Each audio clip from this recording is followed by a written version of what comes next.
Mes chers frères et sœurs, chers amis dans le Christ, nous sommes au dernier chapitre de l'évangile de Saint Jean, à la fin de tout son évangile.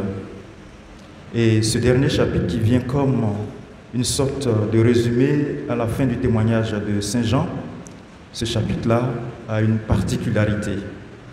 Il joue un rôle important dans la définition même de la mission future du disciple Simon-Pierre.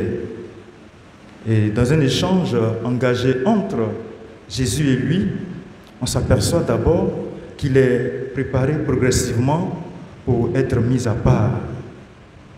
Il reçoit ensuite solennellement la confirmation de sa mission, ainsi que les conditions nécessaires pour mener à bien cette mission-là.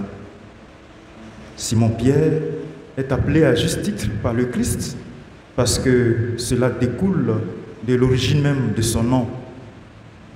En effet, les Écritures nous renseignent d'abord que Simon est appelé fils de Jean, parce que son père s'appelait ainsi. Et dans un sens mystique, Simon veut dire obéissant, et Jean signifie grâce. C'est à ce juste titre que Simon est appelé l'obéissant à la grâce de Dieu, pour lui montrer que s'il aime Jésus son maître d'un amour plus ardent, ce n'est pas par ses propres mérites, mais il le doit réellement à la grâce de Dieu. Pierre devrait donc se faire disciple, c'est-à-dire clairement suivre d'abord Jésus et ensuite exercer son ministère de pasteur dans l'amour de son maître Jésus. Mes chers frères et sœurs, paître le troupeau, c'est-à-dire conduire, nourrir et protéger le troupeau que Pierre aura en charge, s'avère une mission importante et difficile. Dans l'Ancienne Alliance, c'est Dieu lui-même qui était le pasteur de son peuple, révélé ensuite en son Fils Jésus pour son nouveau peuple. C'est Jésus qui devient le vrai berger, celui qui donne sa vie pour ses brebis. Pierre, à son tour, prendra le relais. Et il est invité ici, comme nous le souligne l'Évangile, à la suite du Maître, à assumer cette redoutable mission pour laquelle tant de pasteurs dans l'Ancienne Alliance ont failli. Et on le sait, Pierre lui-même allait régner Jésus, le bon pasteur, à l'heure même de sa passion.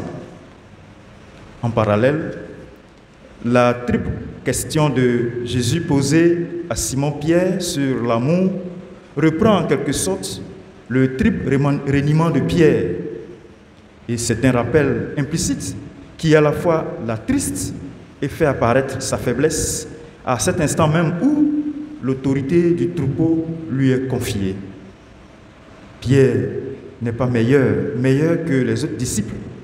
Son choix est un simple appel à servir et non pas à se distinguer pour ses mérites.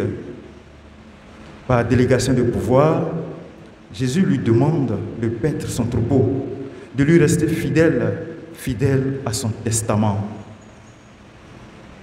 Mes chers frères, tout cela pour nous dire indirectement que la conduite du troupeau de Dieu doit être faite avec amour, comme Jésus l'a fait, et non pas avec domination.